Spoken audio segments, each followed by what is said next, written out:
क्या आप जानते हैं कि ग्राम सिर्फ एक पल्स क्रॉप नहीं बल्कि नाइट्रोजन फिक्सेशन की वजह से सॉइल फर्टिलिटी भी बढ़ाता है। आज इसकी कंप्लीट जनरल अकाउंट को इजी लैंग्वेज में समझते हैं। Hello everyone, welcome back to botany student.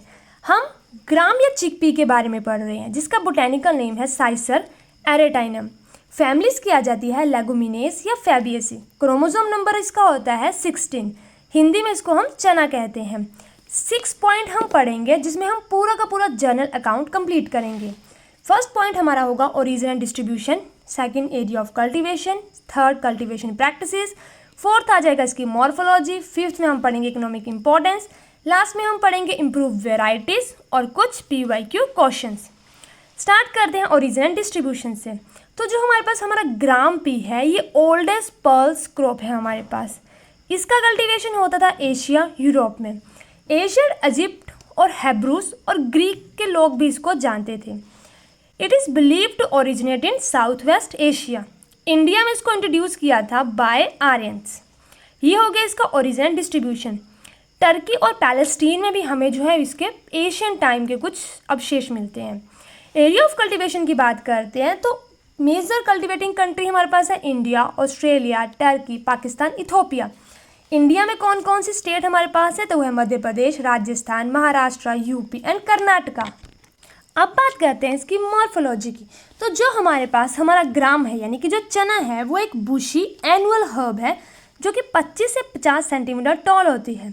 All part of the plant are covered by glandular hairs और वो हेयर क्या सिक्रीट करते हैं हमारे पास ऑक्सैलिक एसिड और मैलिक एसिड, जिसकी वजह से जो हमारे लीफ हैं या फ्रूट है हमारे ग्राम का उनका टेस्ट जो है वो सोर होता है।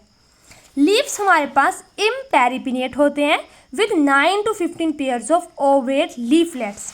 ये कुछ हमारे पास स्ट्रक्चर है हमारे ग्राम का जिसमें हमारे पास ये जॉइंटेड पेडंकल्स हैं, यहाँ पे इनफ्लेटेड पोड है हमारे पास, सीडेड लीफलेट है, इम्पेरिपिनेट लीफ है हमारे पास। ये सीड की बात करें तो सबसे इंपॉर्टेंट जो हमारा ये वाला पोड है इसको दिखाया गया है। तो पोड के अंदर हमारे पास 2 या 1 सीड होता है। फ्लावर जो है हमारे पास हमारे ग्राम का वाइट टू पिंक कलर का होता है, ठीक है, और बोन होता है सिंगली।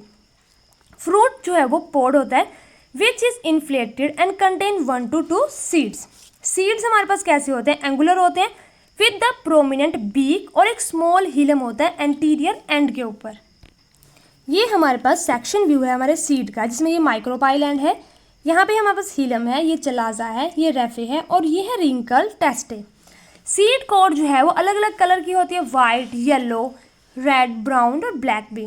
सीड कोड जो है वो स्मूथ हो सकती है, रफ हो सकती है, रिंकल हो सकती है। जब हम मैंडल का एक्सपेरिमेंट पी एक्सपेरिमेंट पढ़ते हैं तो वहाँ भी हम देखते हैं कि पी में भी हमारे पास स्मूथ, रफ, राउंड, रिंकल और अलग अलग तरह के सीड्स होते हैं, ठीक है। ग्राम हमारे पास 2 तरह के होते हैं। एक होते हैं हमारे पास ब्राउन ग्राम या जिसको देसी ग्राम बोलते हैं, एक होते हैं वाइट या काबुली चना। जो हमारे पास हमारे काले वाले या ब्राउन वाले जो ग्राम होते हैं वो स्मॉल सीड होते हैं। वहीं अगर हम अपने वाइट या काबुली चने की बात करें तो वो लार्ज सीड होते हैं। जो हमारे ब्राउन सीड होते हैं, ठीक है, उनमें हाई फाइबर होता है और उनमें लो ग्लाइसिन होता है, ठीक है, और सूटेबल होता है ये जो डायबिटीज़ पेशेंट होते हैं उनके लिए भी। काबुली चने की बात करें अगर हम तो इसकी यील्ड यानी कि पैदावार इसकी थोड़ी सी कम होती है एज़ कम्पेयर टू ब्राउन ग्राम। इसके अलावा हमारे पास मॉर्फोलॉजी में रूट्स भी होती हैं और रूट्स का काफ़ी इंपॉर्टेंट रोल होता है हमारे पास, क्योंकि जो रूट होती है हमारे ग्राम की, ठीक है, क्योंकि वो लेगुमिनस क्रॉप में से आता है, वहाँ पे होते हैं नाइट्रोजन फिक्सेशन करने वाले नोड्यूल्स। मान लो ये हमारे पास हमारी रूट है और उसमें कुछ इस तरह के हमारे पास पोड्स होंगे, ठीक है, ये सर्कुलर मोटे मोटे से हमारे पास होते हैं। ये होते हैं हमारे नोड्यूल्स जो कि नाइट्रोजन फिक्सेशन का काम करते हैं। कई बार क्या होता है कि ग्राम की जो हमारे पास फसल है, क्योंकि ये रबी की क्रॉप है, इसको अकेले पूरे खेत में बोया जाता है या फिर कई बार क्या होता है वीट, जैसे वीट लगती है तो वीट के साथ ग्राम को बोया जाता है, ठीक है, अदर क्रॉप्स के साथ इसको इंटरमिक्स किया जाता है ताकि जो हमारा खेत है उसमें जो भी क्रॉप है उसको हमें फर्टिलाइजर डालने की जरूरत ना पड़े, ठीक है, नाइट्रोजन या फर्टिलाइजर डालने की जरूरत ना पड़े, खुद ही हमारे खेत में नाइट्रोजन फिक्सेशन हो जाए by the help of gram. अब बात करते हैं कल्टीवेशन प्रैक्टिसेस की। तो हमारे पास रबी की क्रॉप है, इसको चाहिए होता है arid, semi arid region grow करने के लिए, लो टू मॉडरेट रेनफॉल चाहिए होता है, कूल एंड ड्राई क्लाइमेट चाहिए होता है। क्रॉप जो है वो फ्रोस्ट को नहीं सहन कर सकती, ठीक है, किसी भी स्टेज के ऊपर फ्रोस्ट नहीं होनी चाहिए, ठीक है। सॉइल क्ले सॉइल या एलुवियल क्ले सॉइल बेस्ट होती है हमारे ग्राम के लिए। सीड को हम सोवन करते हैं बाय ब्रॉडकास्ट या ड्रिल के मेथड से, ठीक है। खेत हमने जो है वो उसमें बीज बो दिया, मैन्यूरिंग कर दी फिर हमने फील्ड या मैन्योर से। क्रॉप हमारी मैच्योर हो जाएगी 3 to 4 मंथ में। जब उसके पत्ते येलो कलर के हो जाएंगे, प्लांट ड्राई हो जाएगा, तो वो रेडी हो जाएगा हमारा हार्वेस्टिंग के लिए। हार्वेस्टिंग करके हम इसकी करेंगे थ्रेशिंग और हमारे पास मिल जाएंगे हमारे ग्राम के सीड। अब है हमारे पास इकोनॉमिक इम्पोर्टेंस ग्राम की। तो ये कुक्ड पल्स है, दाल के रूप में हम चने की दाल बना के खाते हैं। स्प्राउटेड ग्राम्स, हम इसको अंकुरित करके खाते हैं। ट्रेडिशनल फूड वेजिटेबल में इसको यूज़ किया जाता है, ढोकला बनता है इससे। और बेसन, बेसन से तो पकौड़े, हर एक चीज़ बेसन से जो है चीला बन जाता है। स्नैक्स में इसको यूज़ करते हैं। सीड और चाफ को एज ए कैटल फीड, घोड़े को हम चने खिलाते हैं, ठीक है। ग्रीन सीड क्योंकि वो खट्टे मीठे होते हैं तो उनको हम जो है वो रोस्ट करके भी खाते हैं, बाज़ार में काफ़ी ज़्यादा बिकते हैं। जो कच्चे हमारे पास चने होते हैं वो भी। तो ये हो गए इसके इकोनॉमिक इंपॉर्टेंस। और नाइट्रोजन फिक्सेशन तो आपको बिल्कुल भी नहीं भूलना है, ठीक है, कि नाइट्रोजन फिक्सेशन करती है हमारा ये ग्राम। इम्प्रूव वैरायटीज़ कौन कौन सी है, एग्जाम में ना ये क्वेश्चन आ रहा है। एमएससी बॉटनी में जो 1 मार्क्स से क्वेश्चन होते हैं वहाँ भी आता है, या यूनिवर्सिटी एग्जाम में भी आता है कि इनमें से कौन सी वैरायटी किसकी है।